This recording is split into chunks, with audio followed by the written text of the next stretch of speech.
எல்லோருக்கும் உற்சாகமான காலை வணக்கம் ஃப்ரெண்ட்ஸ். இன்றைக்கி இந்த 13வது நாள் மேஜிக் பயிற்சி அப்படிங்கிறது உங்கள் எல்லாத்துக்கும் பிடிச்ச விஷயம் என்ன தெரியுங்களா? உங்களுடைய அனைத்து விருப்பங்களையும் மெய்யாக்கணும். உங்களுக்கு எதெல்லாம் பிடிக்குதோ விருப்பம் இருக்குதோ அதையெல்லாம் அச்சீவ் பண்ணுறதுக்கான ஒரு வழி. அதாவது கிடைச்ச வாழ்க்கையிலேருந்து பிடிச்ச வாழ்க்கைக்கு போகிறதுக்கான ஒரு முக்கியமான ஸ்டெப் நீங்கள் எடுத்து வைக்க போகிறீங்க. நிறைய பேருக்கு கடைசி வரைக்கும் கிடைச்ச வாழ்க்கை தான், பிடிச்ச வாழ்க்கைக்கு வாழ்கிறதுக்கான வாய்ப்பே கிடைக்காம போயிடுது.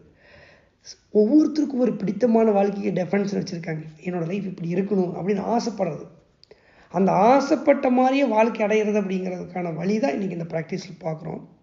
ஸோ அதுக்கு முன்னாடி நேற்றுக்கு ஒரு ப்ராக்டிஸ் இருந்துச்சு. மாபெரும் தாக்கத்தை ஏற்படுத்திய மாயாஜால மனிதர்கள் ஒரு 3 பேரை செலக்ட் பண்ணி கூட பேசுங்க. நேற்று ஒருத்தர் போட்டுருந்த ஃபீட்பேக்கு, எத்தனையோ வருஷத்துக்கு முன்னாடி சந்தித்த ஃப்ரெண்ட், அவர்கிட்ட கான்டாக்ட் நம்பரே இல்லை. நேற்று அவர் சாயந்தரம் பார்த்து அவரோட கால் வருது அப்படின்னா என்ன ஒரு மேஜிக்ங்க. எல்லாருமே இன்டர் கனெக்டடுங்க. இந்த உலகத்தில் எவ்ரி திங் இஸ் இன்டர்கனெக்டட். எல்லாரோட every thing is inter connected. உங்களுக்கு அது புரியுது இல்லையா? இப்போ இந்த நீங்கள் இந்த ஃபீலிங்கை டியூன் பண்ண தான் இந்த மேஜிக் எக்ஸ்பீரியன்ஸ்லாம் உங்களுக்கு கிடைக்க ஆரம்பிக்கும்.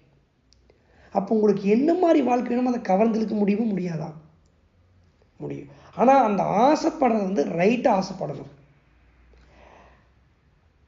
டிசையர் அப்படிங்கிறது கம்பல்சரி நம்மளுக்கு இருக்கணும்.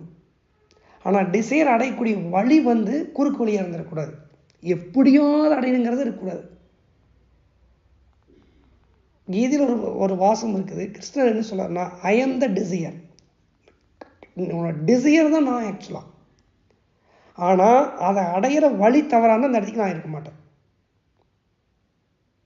ரொம்ப கிளியராக இருக்கும். நீங்கள் அப்போது ஒருத்தர் ஆசையை துன்பத்துக்கு காரணங்கிறாங்க, இன்னொரு பக்கம் அத்தனைக்கும் ஆசைப்படுங்கிறாங்க. இந்த கிளாரிட்டி ஃபஸ்ட் நம்மளுக்கு இருக்கணும்.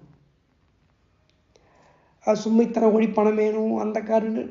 சில பேரெல்லாம் பார்த்தீங்கன்னா எழுதுறதே ஒரு இல்லை, ஒரு ஏதோ சரி எழுதுறது சும்மா எழுதி விட்டா போதும் அப்படின்ட்டு. நானும் அப்படின்னு நிறைய எழுதி விட்டிக்கிறேன். சிலதெல்லாம் கிடச்சிருக்குது, சிலது கிடைக்கல. பட் அந்த சயின்ஸ் புரியாமல் பண்ணணுதான் ஆக்சுவலாக. இன்றைக்கி நம்ம காலை எழுந்திரிச்சு ஒரு 10 விஷயத்துக்கு நன்றி எழுதணும் இல்லையா? அது என்ன எழுதுறதுங்கிற கடைசியில் சொல்கிறேன் நான். அதுக்கு முன்னாடி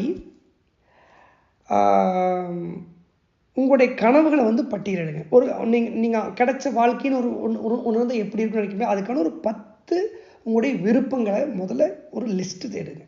ஒரு பேப்பர் எடுத்து, இது ஒரு ஹோம்ஒர்க் மாதிரி, இதை எடுத்து நீங்கள் பண்ணணும். இது ஆக்சுவலாக ப்ராக்டிஸ் பண்ணணும். என்ன எழுதுறீங்க அப்படின்னா,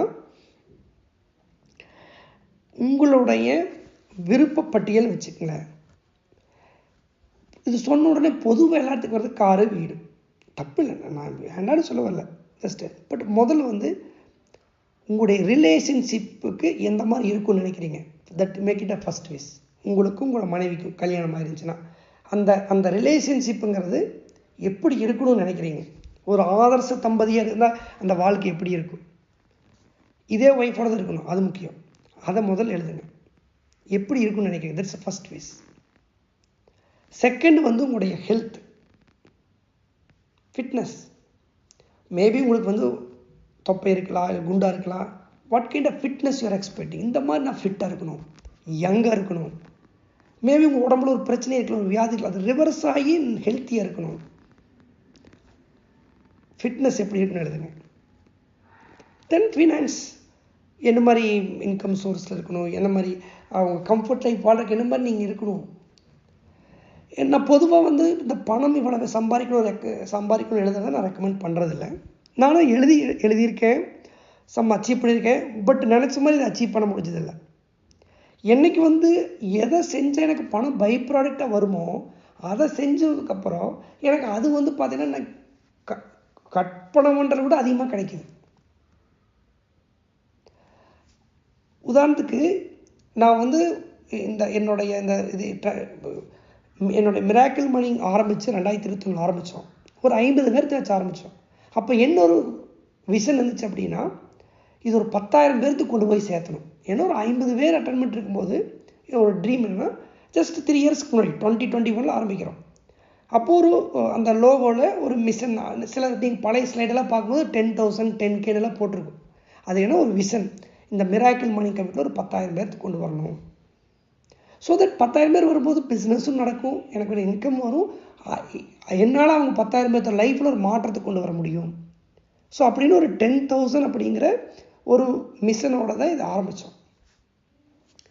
3 இயர்ஸ் ஆச்சு. போன வருஷம் டிசம்பர் வரைக்கும் வந்து பார்த்தீங்கன்னா அது எதை டச் பண்ணிச்சு, ஒரு 5,000 பேர் டச் பண்ணிச்சு. 3 வருஷம் சேர்ந்து அந்த மிஷனில் 50% ரீச் ஆனோம். கண் முன்னாடி தெரிஞ்சு இனி 10,000ங்கிறது ரொம்ப குயிக்காக வந்துடும் அப்படின்னு தெரிஞ்சதையும் அந்த 10,000ங்கிறத 1 லேக்காக மாற்றியாச்சு. 10,000ங்கிற இடத்துல 1 லேக் அப்படின்னு மிஷன் வச்சாச்சு. நம்மளும் 1 லேக் பீப்புள் ஈஸியாக ரீச் பண்ண முடியும், கொண்டு போகலாம். 1 லேக் பீப்புளுக்கு இது கொண்டு போய் சேர்த்தோம்னு நினச்சோம். இந்த பேட்சில் வந்து பார்த்தீங்கன்னா ஒரே பேட்சில் 10,000 பேர்த்துக்கு மேலே மிராக்கிள் மார்னிங் வரப்போகிறாங்க. அதாவது 3 வருஷமாக சேர்ந்து எஃபர்ட் போட்டு எவ்வளோ பீப்புள் ரீச் பண்ண முடிஞ்சதோ அந்த 3 வருஷமாக பண்ண இன்றைக்கி வந்து ஒரு சிங்கிள் மீட்டிங்கில் அதில் கூட டபுள் த பர்சனுக்கு அதை ரீச் பண்ண முடியுது.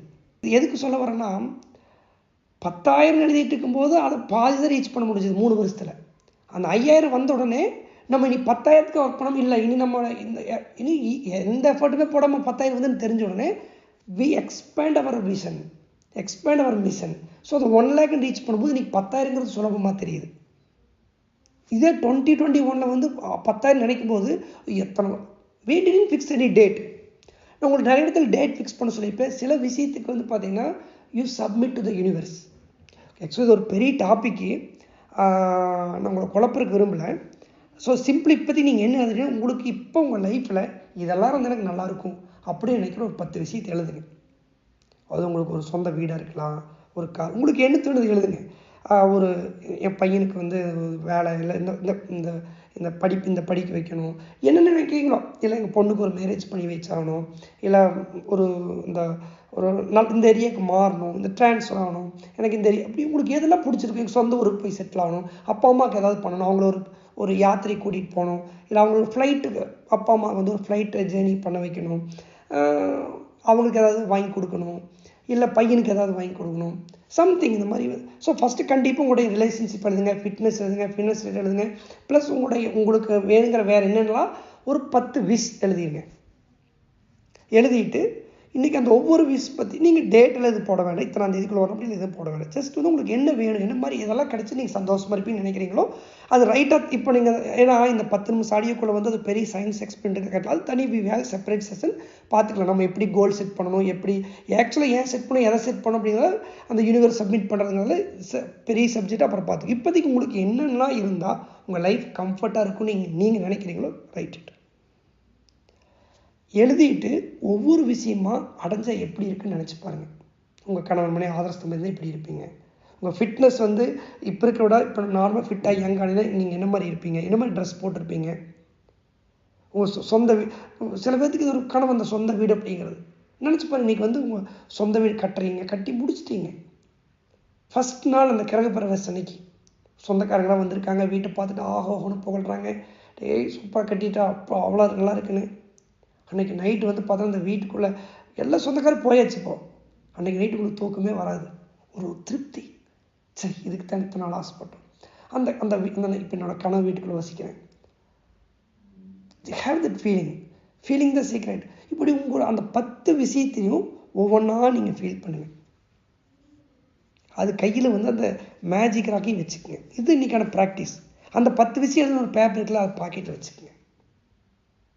ஹேபிட் உங்கள் பாக்கெட்டில் வச்சுக்கோங்க. இப்போ காலையில் எழுந்திரிச்சு 10 கிராட்டிடியூட் லிஸ்ட்டுன்னு சொல்லிச்சேன். அது என்ன பண்ணுறீங்கன்னா இந்த 10 லிஸ்ட்லேயும் இப்போ கரண்ட் பொசிஷன் என்ன இருக்குது இல்லையா, அதுக்கு நன்றின்னு சொல்லுங்கள். இப்போ நீங்கள் வந்து ஒரு கார் வாங்கணும்னு எழுதியிருக்கீங்க, இப்போ உங்கள்கிட்ட வந்து ஒரு மோட்டார் சைக்கிள் தான் இருக்குது, ஒரு பைக் தான் இருக்குது. இருக்கிறதுக்கு முதல்ல நன்றியுடன் வெளிப்படுத்துங்க. சொந்த வீடு கட்டுறது கரெக்டு தான். இப்போ இருக்கிறது வந்து பார்த்தீங்கன்னா ஒரு வாடகை வீடு, அந்த வாடகை வீட்டுக்கு நன்றியுடன் வெளிப்படுத்துங்க. இவ்வளோ சம்பாதிக்கணும்னு நினைக்கிறீங்க, இப்போ எவ்வளோ சம்பாதிச்சுக்கிறீங்க அதுக்கு நன்றி ஒன்று எழுதுங்க. இப்போ இருக்கிற உங்கள் ஹெல்த்துக்கு முதல்ல நன்றி எழுதுங்க. இப்போ அந்த லிஸ்ட்டில் இருக்கிறத ப்ரெசன்ட் டென்ஸ் இப்போ வாங்க. இப்போ நீங்கள் அது போக விரும்புகிற வாழ்க்கை 10 எழுதிட்டீங்க, அது ப்ராக்டிஸ் பண்ணி அது மனசுக்குள்ள நினச்சி பார்த்துட்டீங்க, அதெல்லாம் நடந்து எப்படி இருக்கிற அது உங்களோட விஷ் லிஸ்ட் எழுதியாச்சு. இப்போ கரண்ட் லைஃப்பில் இருக்கிறதுக்கும் நன்றி சொன்னோம். நம்ம இருக்கிறதுக்கு நன்றி சொன்னாதான் மறுபடியும் கிடைக்கும். நம்ம இருக்கிற குறை, இந்த வீடு சரியில்லை, இவங்க சரியில்லை, வண்டி சரியில்லை, குறை சொன்னீங்கன்னா இன்னும் பிரச்சனை அதிகமாகும். இது கூட இல்லாமல் எத்தனை பேர் இருக்கிறாங்க. அப்போ அதுக்கு வந்து உங்களுடைய நினச்சாங்க இன்றைக்கி வந்து நீங்கள் சீக்ரெட் கோடை 10 விஷன்னு எழுதுங்க. 10 விருப்பப்பட்டியல். உங்கள் சீக்ரெட் கோட் 10 விஷ் அப்படின்னு உங்கள் ஃப்ரெண்டுக்கு அனுப்பிடுங்க. இன்றைக்கி உட்காந்து அந்த 10 விஷ் எழுதுங்க. கடற்கடன்னு எழுதுங்க, ஒரு பேப்பர் எழுதுங்க. இந்த எழுதுறதுலேயும் ஒரு சீக்ரெட் இருக்குது, பின்னாடி தெரிஞ்சுக்குவீங்க. அடுத்த சண்டே மோஸ்ட்லி அதில் வந்துடும் உங்களுக்கு. ஏன் ஒரு விஷயத்தை நினைக்கிறக்கும் எழுதுறக்கும் ஒரு பெரிய டிஃப்ரென்ஸ் இருக்குது. ஏன் எழுதணுங்கிற அப்போ தெரிஞ்சுக்குவீங்க. ஜஸ்ட் ஒரு பேப்பர் எடுத்து உங்களுக்கு பிடிச்ச ஒரு 10 விஷயங்கள், கொஞ்சம் எக்ஸ்ட்ரா எழுத நினைக்கிறீங்க, எழுதிக்கிங்க. இதெல்லாம் இருந்தால் என் லைஃபு நான் நினச்ச மாதிரி கம்ஃபர்ட்டாக இருக்கும். இது கரெக்டாக அதான் அடையக்கூடிய வழியை பற்றி இப்போ நம்ம எழுதலை. பட் ஜஸ்ட் கனவு காண்றதுக்கு எல்லாத்துக்கும் உரிமை இருக்குது. பெருசாக கனவு வேணுங்க. என்ன சொல்கிறாங்க? பெரிதினும் பெரிதுகள் காண முயலது அம்பினில் யானை பிழைத்து வேலையந்தன் இது உள்ளுவதெல்லாம் உயர் உள்ளது வெள்ளத்தனை இது மலர்கிட்டோம். பெருசாக திங்க் பண்ணி சொன்ன மாதிரி ஜஸ்ட் உங்களுக்கு வந்து என்ன மாதிரி life what you wish just you எழுதுங்க. இன்றைக்கி அந்த ஃபீலிங் நீங்கள் செக் பண்ணி பாருங்கள். இந்த மாதிரி லைஃப் நம்ம என்னெல்லாம் கற்பனை பண்ணுறோமோ அதில் விட பல மடங்கு சூப்பரான வாழ்க்கை மக்கள் வாழ்ந்துட்டு தான் இருக்காங்க. நீங்கள் நினச்சி பாருங்கள், நீங்கள் எழுதி பிடிச்ச இந்த 10 விஷயில் அப்படி அந்த அடைய முடியாது யாராக இருக்காங்களா? அப்படி யாருமே கிடையாது. எதெல்லாம் இன்றைக்கி நம்மளுக்கு வந்து ஒரு பெரிய பிரம்மாண்டம் தெரியுதோ அது சீக்கிரமாக உங்களுக்கு கண்ணு முன்னாடி. எப்படி நாங்கள் 3 வருஷம் முன்னாடி 10,000 numbers is a big number. 50 பேர் இருக்கிற 10,000ங்கிறது 50 எங்கே 10,000ங்க என்ன நடக்குங்க. நிறைய பேர்த்துக்கு எங்கள் டீமில் இருக்கிறது அதுக்கு நம்பிக்கையே இல்லை. 10,000 பேர் எப்போ வர போகிறாங்க அப்படின்னு. ஆனால் இன்றைக்கி வந்து நீங்கள் அதை பார்த்துட்டு இருக்கிறீங்க, யூ ஆர் எவிடன்ஸ். அப்போ இன்றைக்கி இது ஒரு லட்சங்கிறது மறத்தான் போகுது. அப்போ நீங்கள் முதல்ல எழுதுங்க. அது ரெட்டிகுலர் ஆக்டிவேஷன் சிஸ்டம் வேலை செய்ய ஆரம்பிச்சிடும். அதை கொண்டு வந்து சேர்த்துறதுக்கு உங்களுக்கு என்னெல்லாம் பண்ணணும். இதோட இந்த புக்கு முடிஞ்சது. ஆனால் நான் அடிஷன் உங்களுக்கு ஒன்று சொல்கிறேன். எக்ஸ்ட்ரா இது எழுதி முடிச்சதுக்கப்புறம் நம்ம இப்போ ஒரு வாழ்க்கை வாழ்ந்துட்டு இருக்கிறக்கும் நம்ம கனவு வாழ்க்கை நடுவில் எது தடையாக இருக்குதுன்னு பாருங்கள். ஒரு மனிதனால் சாதிக்க முடியாது எதுவுமே கிடையாது. அந்த பிரெயினுக்குள்ள அத்தனை பவருக்கு நம்ம மறுபடி பார்த்துட்டோம். What is the gap? நீங்கள் இருக்கிற இடத்துக்கு போக வேண்டிய இடத்துக்கு what is the gap? What kind of skill you want to develop? Communication ஸ்கில்லா, வீடியோ மேக்கிங் ஸ்கில்லா, என்ன ஸ்கில் டெவலப் பண்ணணும்? மெமரி பவரா, டெய்லி ஆக்டிவிட்டிஸ் என்ன சேஞ்ச் பண்ணணும்? உங்கள்கிட்ட என்ன இல்லை, எது போகணும், அது இருக்கிறவங்ககிட்ட என்ன ஸ்பெஷல் இருக்குது? Just think about that. Ideas வர ஆரம்பிச்சிடும். அந்த டைரக்ஷனில் நீங்கள் திங்கிங் ஸ்டார்ட் பண்ணுங்கள். உங்களுக்கு அப்படியே பாதைகள் போடப்படும். சும்மா கனவு கண்டு மட்டும்தான் வராது. கனவு எது என்கிட்ட நான் டெவலப் பண்ணிக்கணும், நான் எந்த டைரக்ஷனில் மூவ் பண்ணணும், அதுக்கு என்கிட்ட வேர் மேக் த கேப். ஸோ நான் இந்த கம்யூனிட்டி பொறுத்தளவுக்கு எல்லா பக்கம் கேப் கிடைக்கிற வைக்கிறவங்களாம் இந்த இடத்த சொல்லுவேன். Find your இக்கிகை. உங்கள் பர்பஸை கண்டுபிடிங்க, அதை சொசைட்டி கொடுங்க. நீங்கள் என்ன கனவு எழுதி வச்சுருங்களோ அதோட 100 மடங்கு இல்லை 1000 மடங்கு வாழ்க்கை உங்களுக்கு காத்துட்ருக்கு. எப்படி கண்டுபிடிக்கிறதுன்னு நிறைய பேருக்கு கேள்வி இருக்குது. அதெல்லாம் போக பார்த்துக்கலாம். நிறைய செஷன் பண்ணிக்கலாம். நிறைய அதுக்கான வீடியோஸ் இருக்குது. Will find it out. Okay. So first have this thought. நம்மக்கிட்ட பவர் இருக்குது. நம்ம இந்த சொசைட்டி நம்மளை தவிர வேறு யாரும் அதை கொடுக்க முடியாது. அதுக்காக இந்த சொசைட்டி வெயிட்டிங். அதுக்காக இந்த சொசைட்டி எதை வேணாலும் கொடுக்க ரெடியாக இருக்குது. அதை கண்டுபிடிங்க. எல்லாத்துக்கும் நீங்கள் அந்த 10 நீங்கள் 100 லிஸ்ட் அதெல்லாம் அச்சீவ் பண்ண முடியும். Okay. All the best guys.